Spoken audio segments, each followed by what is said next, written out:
보니까 가까이 오사 성을 보시고 우시며 예수님께서 어떻게 하셨다는 게 써 있어요? 예수님이 우셨다라는 표현이 나오고 있습니다. 우리는 이 성경을 읽다가 보면 하나님의 아들 메시아로 이 땅에 오신 예수님도 눈물을 흘리시나? 좀 이상하게 여겨질 수가 있습니다. 여러분, 예수님께서 왜 눈물을 흘리셨는지, 예수님이 눈물을 흘리신 그 이유에 대해서 오늘 말씀을 살펴보고 이것을 가지고 우리의 삶에 적용해서 또 살펴보려고 합니다. 예수님께서 우셨다라는 표현은 오늘 읽은 본문에만 나오는 게 아니라 공식적으로 3번 성경에 기록이 되어져 있습니다. 첫 번째는 요한복음 11장 35절 말씀에 보면 나사로의 무덤 앞에서 예수님이 눈물을 흘리셨다라는 표현이 나옵니다.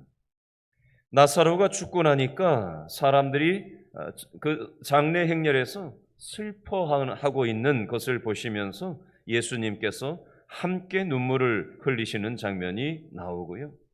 두 번째는 겟셋마네 동산에서 예수님이 눈물을 흘리시는 장면이 나옵니다. 히브리서 5장 7절에 보니까 예수님이 겟셋마네 동산에서 눈물을 흘리셨다라고 되어져 있습니다.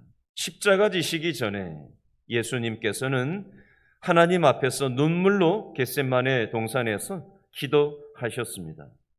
오늘 본문 세 번째로 누가복음 19장 41절에 보니까 예수님께서 예루살렘 성에 입성하실 때 백성들이 종려나무 가지를 흔들면서 호산나 호산나 찬송하리로다 대환영을 하는 장면이 나옵니다. 그런데 예수님은 예루살렘 성을 내려다 보이는 감람산 기슭에서 예수님께서 갑자기 우시는 장면이 오늘 본문 내용이 되겠습니다.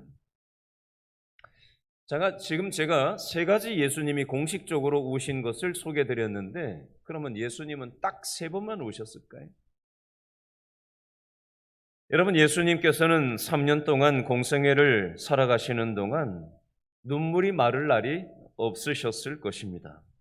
이 땅을 바라보시면서 죽음의 문제 앞에서, 각종 질병의 문제 앞에서, 각종 인생의 가지가지 인생의 문제를 겪으면서 힘겨워하는 이 땅의 수많은 사람들을 보시면서 예수님의 눈에는 눈물이 마를 날이 없었을 것으로 여겨집니다. 오늘 누가복음 19장 41절 말씀에 한글 성경에는 예수님이 성을 보시고 우시며라고 이렇게 되어 있는데 원어적인 의미에 보면 저를 한번 따라 하시죠. 예수님이 통곡하셨다. 그냥 우셨다가 아니라 통곡에 가까운 그런 어떤 정도의 눈물을 흘리셨다라는 의미가 원 의미에 배어져 있습니다.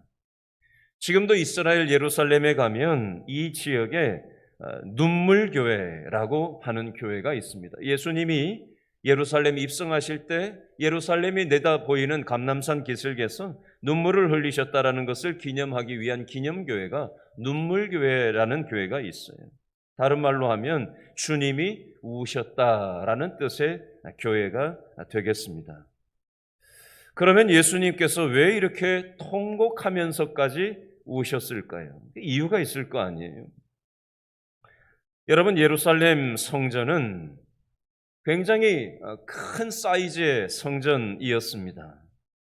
그리고 그 당시에 유월절 명절을 지키기 위해서 수많은 사람들이 예루살렘에 몰려들어서 예루살렘은 마치 축제를 하는 것만 같은 그런 분위기였습니다. 왁자지껄하고 수많은 사람들이 대단한 행렬이 있었지만 예루살렘 성 안에 있는 사람들의 내적인 상황은 아주 암울한 상황이었습니다. 하나님을 배반하면서 살았고요. 마음속에 죄악이 가득했고요. 그러면서 자기 자신들은 의로운 척하면서 살았고요. 마음속은 아주 강팍한 삶을 살았습니다. 예수님께서는 이 땅에 메시아로 저들을 구원하기 위해서 오셨지만 이 수많은 사람들은 예수님을 종려나무 가지를 흔들면서 대환영을 하는 것 같았지만 예수님께서 메시아로 죄와 사망의 권세로부터 고통당하는 이 땅의 사람들을 하시기 위해서 오셨다라는 사실에는 전혀 관심이 없는 그 땅의 현실을 바라보시며 예수님께서 통곡을 하셨던 겁니다. 그리고 예수님께서 십자가 지시고 난 다음에 한 30여 년 뒤 AD 70년에 로마 군대가 예루살렘을 침공하는 일이 일어날 것을 예수님은 내다보시고 우신 것도 있습니다. 약 110만 명의 사람들이 전염병이나 또 기근이나 학살을 통해서 110만 명의 사람들이 죽었고요. 먹을 게 없어서 자식을 잡아먹는 일까지 이 이스라엘 역사에 있었습니다.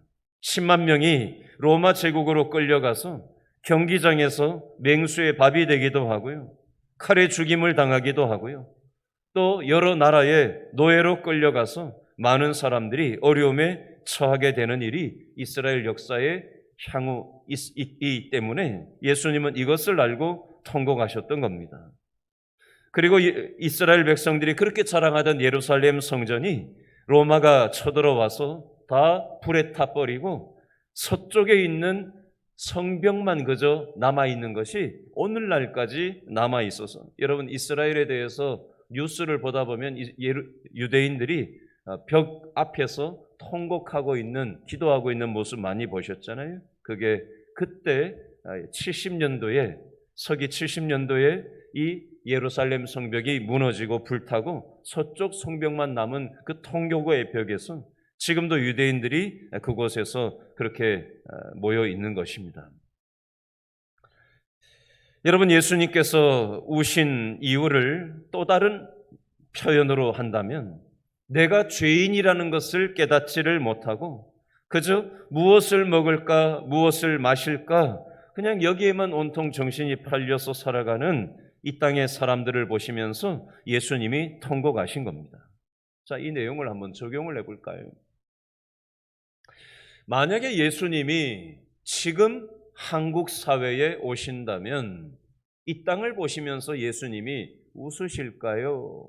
아니면 통곡을 하실까요? 저와 여러분이 신앙생활하는 모습을 바라보시면서 저와 여러분의 내면을 다 들여다보시면서 예수님은 통곡을 하실까요? 아니면 예수님은 웃으실까요?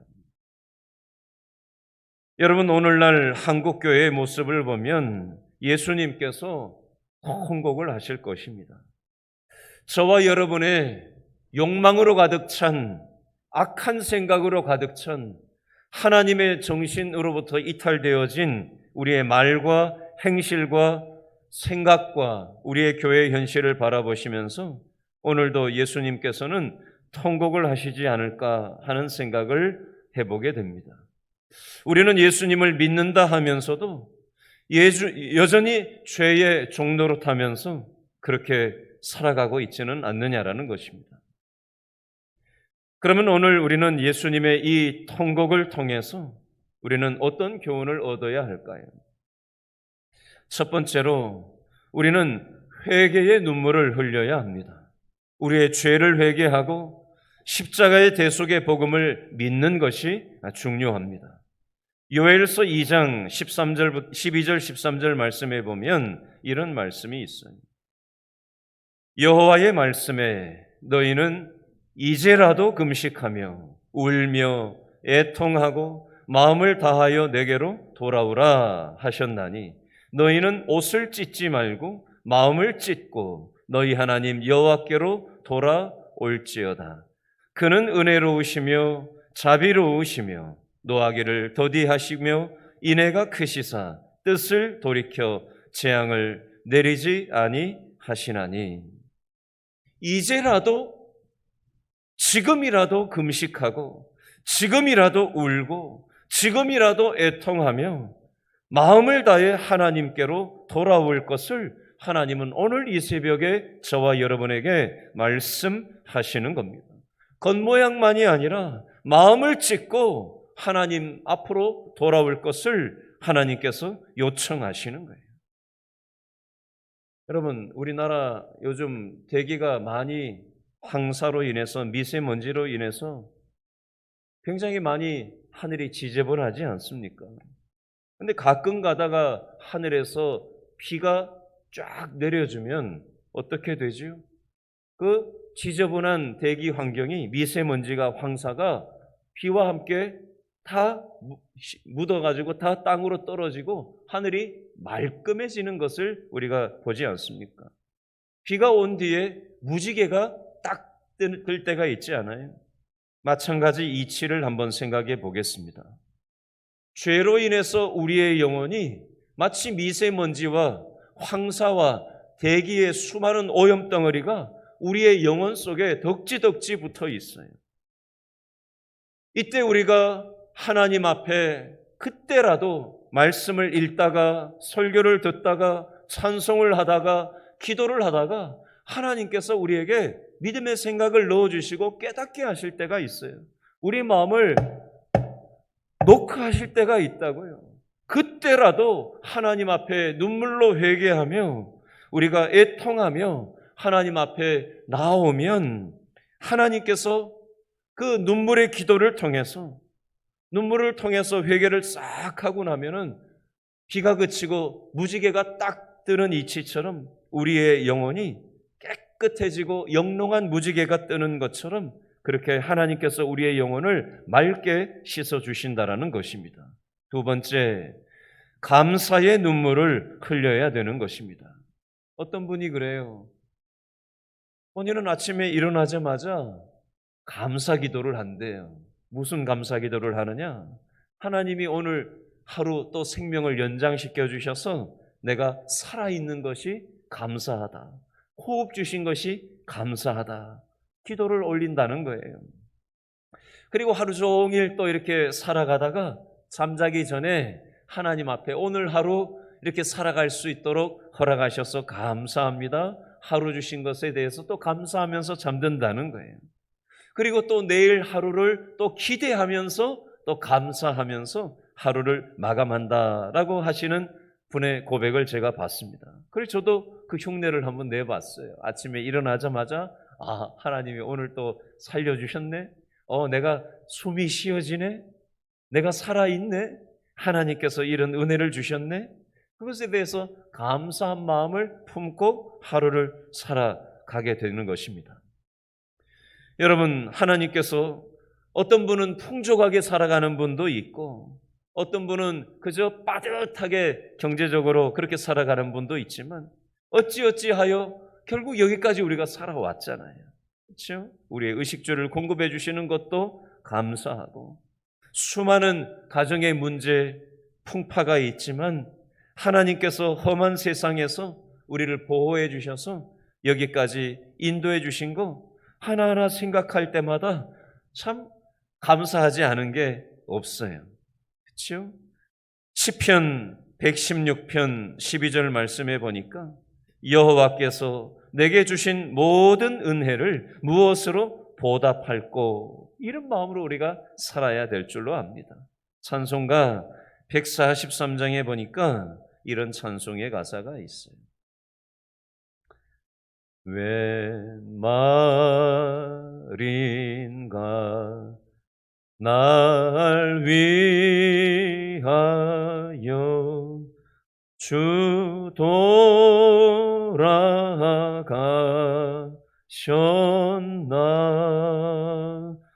이 벌레 같은 날 위해 큰 해 받으셨나.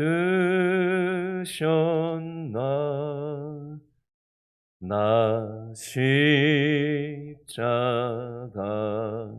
대할 때에 그 일이 고마워.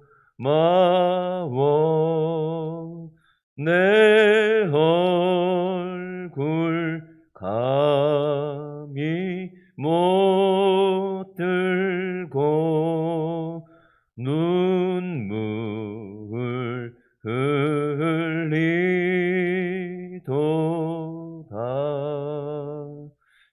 바리새인이 하나님 앞에 기도할 때 취했던 태도와 세리가 기도할 때 취했던 태도가 확연하게 다릅니다. 바리새인은 나는 이것도 잘하고 저것도 잘하고 이만하면 내가 저 사람보다 좀 낫지라는 생각에 교만한 태도로 하나님 앞에 섰다면, 세리는 저는 하나님 앞에 감히 얼굴을 들 수 없는 연약하기 짝이 없는 존재입니다. 저를 불쌍히 여겨주십시오 라고 그렇게 통해 잡아가는 마음이 세리의 마음속에 눈물을 머금은 감사의 눈물이, 기도가 있었습니다. 여러분, 저와 여러분의 기도는 어떻습니까? 저와 여러분의 마음의 자세는 어떻습니까? 나는 저 사람보다 좀 낫지, 여기서 내가 신앙이 제일 좋지, 하나님이 기뻐하시지 않는 마음이에요. 하나님, 저는 하나님의 십자가 앞에서 아무 명함도 내밀지 못하는 연약한 존재입니다. 하나님, 저는 부족합니다. 연약합니다. 또 넘어집니다. 하나님의 은혜가 아니면 여기까지 올 수 없었습니다. 감사의 눈물을 하나님 앞에 올리고 하나님 앞에 엎드릴 때 하나님께서 그 감사의 눈물의 기도를 기뻐하시는 줄로 믿습니다. 마지막 세 번째는 헌신의 눈물이에요. 다른 말로 남을 위한 눈물입니다. 예수님의 눈물은 나를 위한 눈물이 아니었어요. 이웃을 위한 눈물이었고 헌신의 눈물이었고 남을 위한 눈물이었습니다. 바울도 눈물의 사람이었어요. 바울이 처음부터 눈물의 사람은 아니었습니다. 바울은 강팍한 사람이었습니다. 바울은 피도 눈물도 없는 사람이었어요. 그러나 부활하신 예수님을 바울이 믿고 나니까, 은혜 체험을 하고 나니까 바울이 사람이 확 바뀌었어요. 그래서 바울에게 회개의 눈물이 터졌고요, 바울에게 감사의 눈물이 터졌고요, 바울에게 남을 위한 헌신의 눈물이 터지게 된 것입니다. 이 바울을 통해서, 예수님을 통해서 우리도 좀 배웠으면 좋겠어요. 여러분, 한국 사회를 위해서 손가락질하는 사람들은 널려 있습니다. 그러나 한국 교회를 위해서, 한국 사회를 위해서 눈물로 기도하는 사람들이 없습니다. 여러분, 오늘 이 새벽이 한국 사회를 위해서 눈물로 기도하는 그런 시간이 되었으면 좋겠어요. 우리의 가족을 위해서, 자녀들을 위해서, 배우자를 위해서, 형제자매를 위해서 눈물로 기도하는 시간이 됐으면 좋겠습니다. 우리 구역 식구 중에, 전도회 식구 중에, 교회 식구들 중에 어려움에 빠져 있는 사람들을 위해서 눈물로 기도하는 시간이 될 수 있었으면 좋겠어요. 여러분, 우리는 할 수 있는 게 별로 없습니다. 우리는 그러나 할 수 있는 게 있어요. 하나님 앞에 눈물로 기도할 수 있습니다. 우리가 눈물로 기도하면 하나님께서 우리 대신 역사해 주실 것입니다. 이 시간 말씀 붙잡고 다 같이 기도하겠습니다. 첫 번째,